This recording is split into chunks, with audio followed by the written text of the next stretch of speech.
Hey there, Allison here. Welcome back to How Long Till Bedtime. May is Maternal Mental Health Month, and each year I like to highlight this incredibly important topic because 1 in 5 expecting and new moms will experience a maternal mental health condition. Today I'm talking to Kristin Revere about a service I really wish that I had known about when I had my girls, and that is postpartum doula care.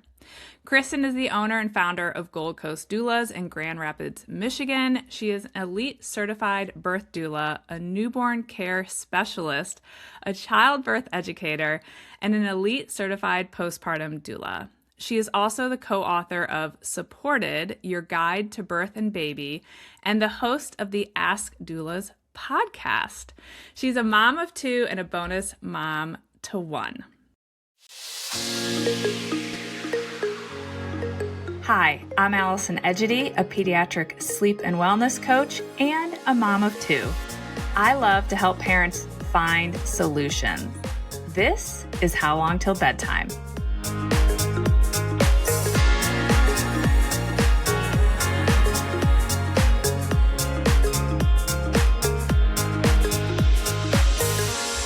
Hi, Kristin.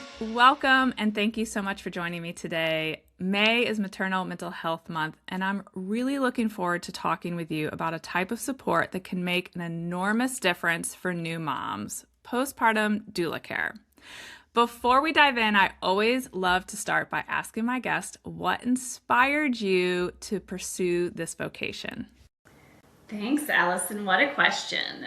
So I actually worked in political fundraising and advertising sales before having children. And I had my daughter later in life and developed preeclampsia. As a planner who thought I could have the perfect birth and postnatal phase, I took all of the classes from Lamaze to breastfeeding, prenatal yoga, and thought that I could have the ideal birth with nurse midwives, unmedicated, and then all of a sudden at 37 weeks, I developed preeclampsia and was on bed rest and induced. My daughter was in the NICU, like all of the things. And so breastfeeding challenges with a NICU baby led me to become more passionate about maternal health and supporting mothers in a different way. I was passionate about getting women elected to office and feel confident raising money prior to having kids, and now I feel like maternal health is my calling. I so relate to that because prior to switching careers, I was also a fundraiser. Oh, wow. And a lot of my listeners are going to relate to your story because my story is very similar of being very type A. I plan, and I like to say that becoming a parent from the moment of going into labor, even being pregnant, is a very humbling experience for a person who is a planner because you will really have to check your ego at the door when you think I can prepare and I have all of this down, and then you realize, no, I do not. No, I do not have. I can make all the plans in the world, and then baby, your own body, everything has its own plan. Exactly. Birth is unpredictable. Early parenting is unpredictable. So it's great to have support options like a sleep consultant or a postpartum doula to help navigate the big changes, whether it's baby 1 or baby 4. Absolutely. So you all provide birth and postpartum doula support. And I think many women are familiar with birth doulas, even if they haven't used them, the concept of a birth doula. But some aren't as familiar with postpartum doula care, which is what I was hoping to highlight today.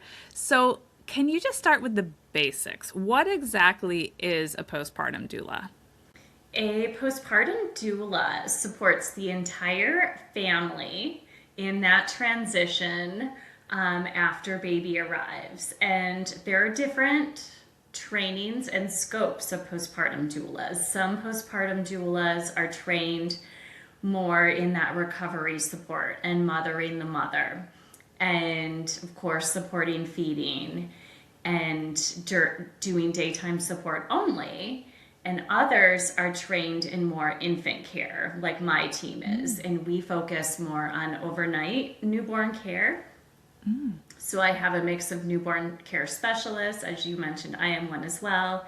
And our postpartum doulas have part of their training covering infant care. So we're able to focus on that, whether a client hires us for live-in support, for overnight care, or for the daytime support. And we work through the first year. Some postpartum doulas are focused on the first 8 weeks only, and a lot of household tasks. So it could be like meal preparation or cleaning up around the house and feeding other children who are home, running errands, and then of course supporting breastfeeding and bottle feeding, pumping, and all of the recovery support and feeding support for the mother. Okay, that's interesting because my next question was going to be what are the services, but it sounds like there could be a wide range depending on the postpartum doula that you are trying to work with or that you contact, which I think is important. So if someone is listening to this and thinks, oh, maybe I want to look into this, I guess now my question is, how does someone start to look into it locally, given that some are going to provide certain services and some aren't? Do you have guidance on that? Absolutely. So look at their background, and you can find that if the doula has a website, not all doulas do, in their bio as far as what their passion, their other trainings would be.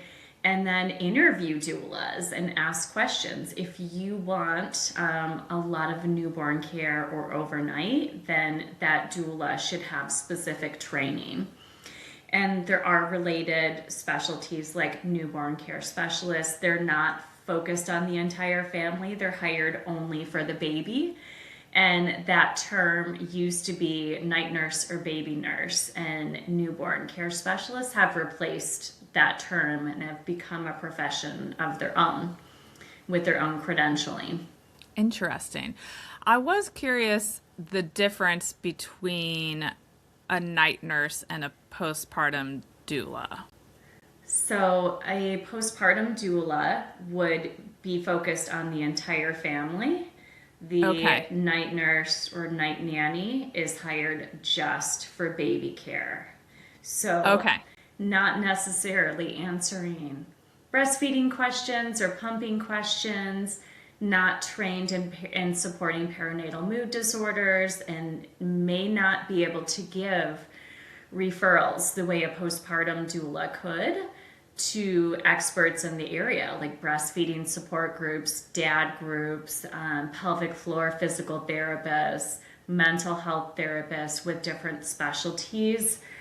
One of our roles as birth and postpartum doulas is knowing all of the resources, both in the community and nationally. Amazing.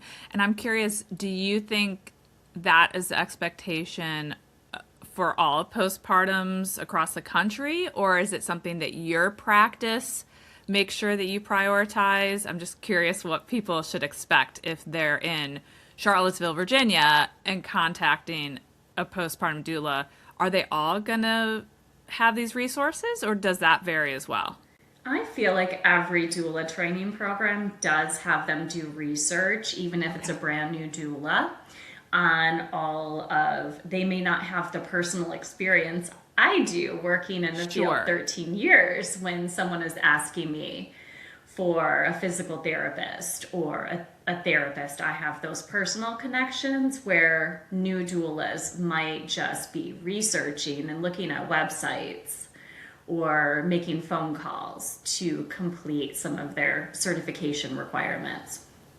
Okay, interesting. But it is part of the training to get that knowledge. Yes. What are some of the most valuable things that you think a postpartum doula can do that maybe parents don't even realize could be helpful in this first year of having a baby? I would say setting up systems and structure, and really we customize, similar to what you do as a sleep consultant, to the individual goals of the family. And the goals could be different every day. I have my team of doulas go into a family and ask them how they can be helpful in that day. Or if it's overnights, a client may have a list of things that, they want to focus on, or any concerns. And our clients tend to utilize apps to communicate back and forth, and be able to track wake times and feeding and any issues. So if there are multiple caregivers, everyone's able to be on the same page. Amazing. So obviously, I think that postpartum doula care can be really helpful when it comes to maternal mental health. And I'm curious, with your experience working with families, what are some of the biggest emotional challenges that you think new mothers are facing in those early weeks and months? And what do you all see when you're in their home working with them? I would say being there and fully listening, whether it's to the birth story and processing any trauma, or just like to say that we're holding space for the mother especially, but the entire family, and helping them to feel confident in the role. So if there are some concerns with feeding, or some guilt with going back to work and preparing for that transition, we are there to listen without any judgment.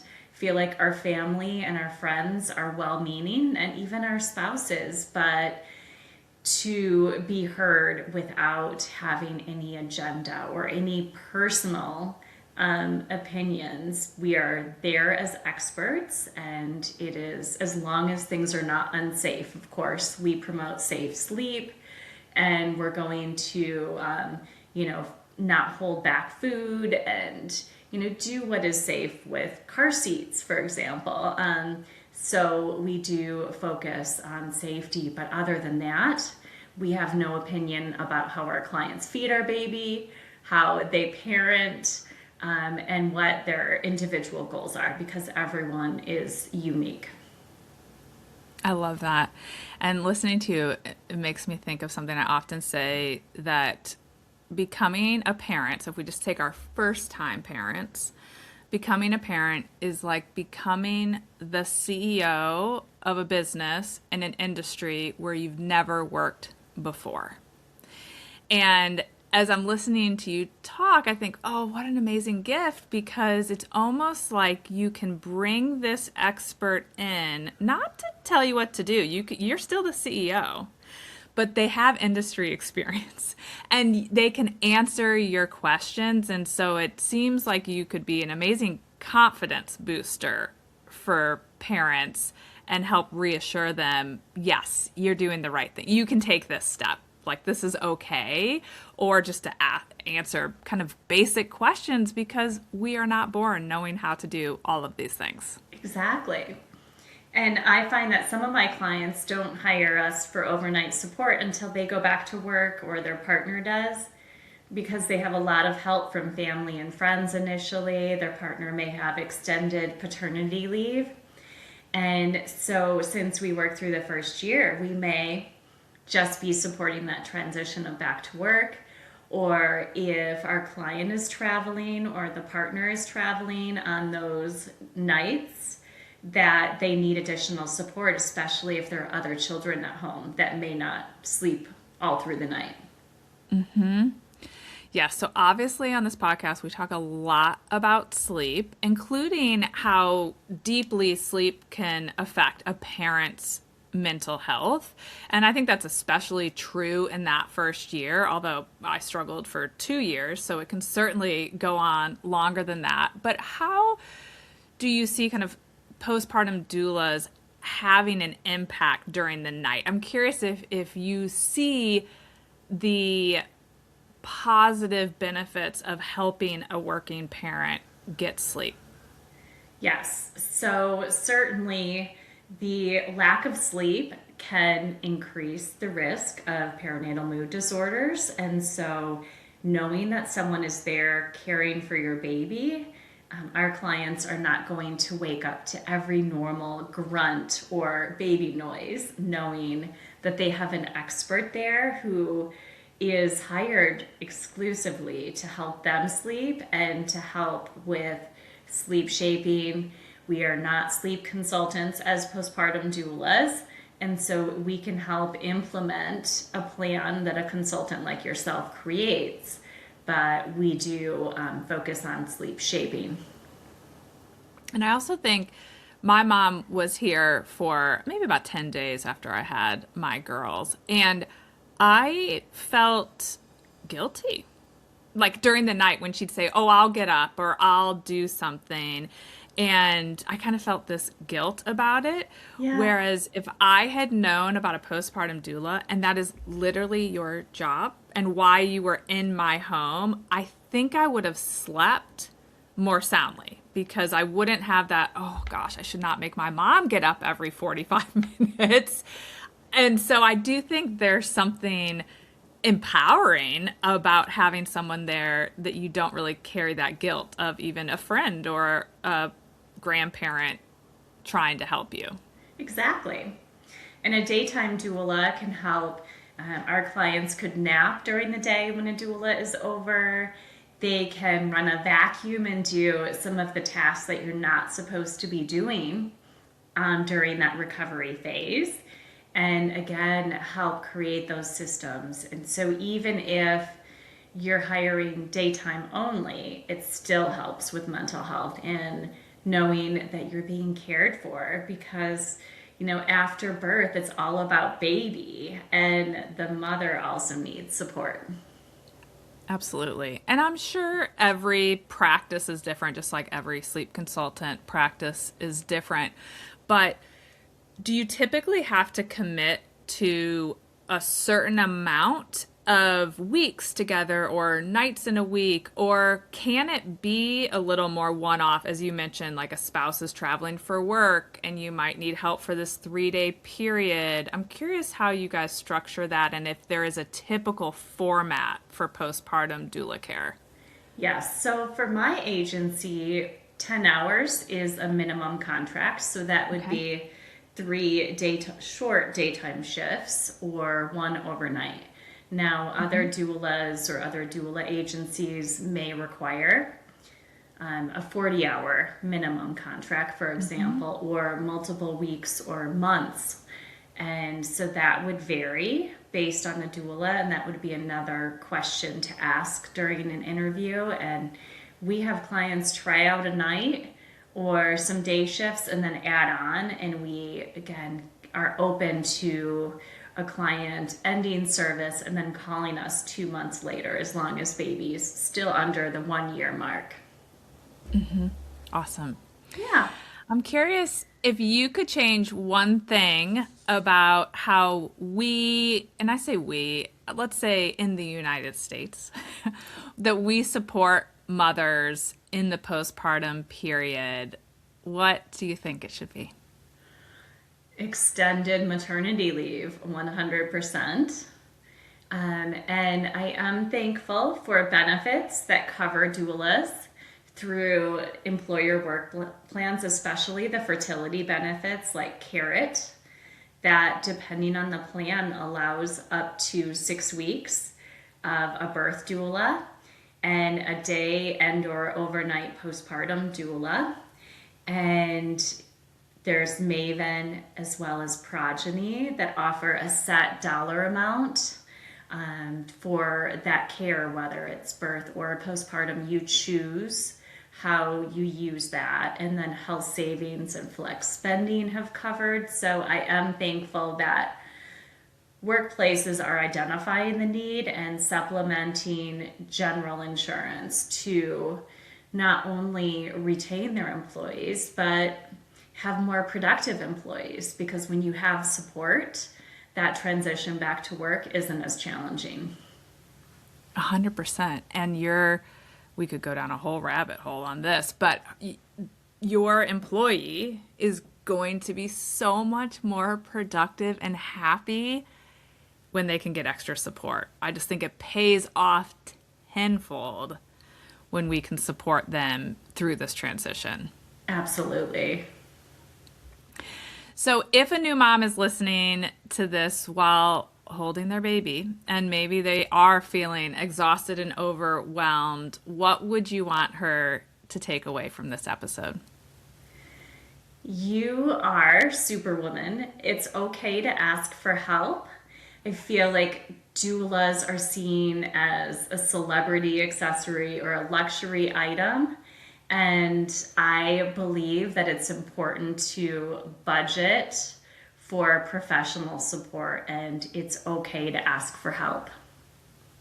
I could not agree more. Well, Kristin, this has been great. Thank you so much for the work you do to support moms and families. I think it is critically important and can be life-changing / life-saving. Can you tell my listeners how they can find you and learn more about what you all do? Sure. So you can find me at goldcoastdoulas.com. We are all over social at Gold Coast Doulas between Instagram, TikTok, YouTube, Pinterest, and I do have a podcast, Ask the Doulas, that you have guested on. So listeners will have to, check you out there. And then I have a book, Support is Your Guide to Birth and Baby, that is available in paperback, hardcover, and also audiobook format. Amazing. Well, I will be sure that we link to all of these things in the show notes. And thanks again for joining me today. And I hope our paths cross again soon. I would love that. Thanks, Allison. Bye for now. Bye. Thank you for listening to How Long Till Bedtime. To learn how we can work together to improve your child's sleep, please visit sleepandwellnesscoach.com.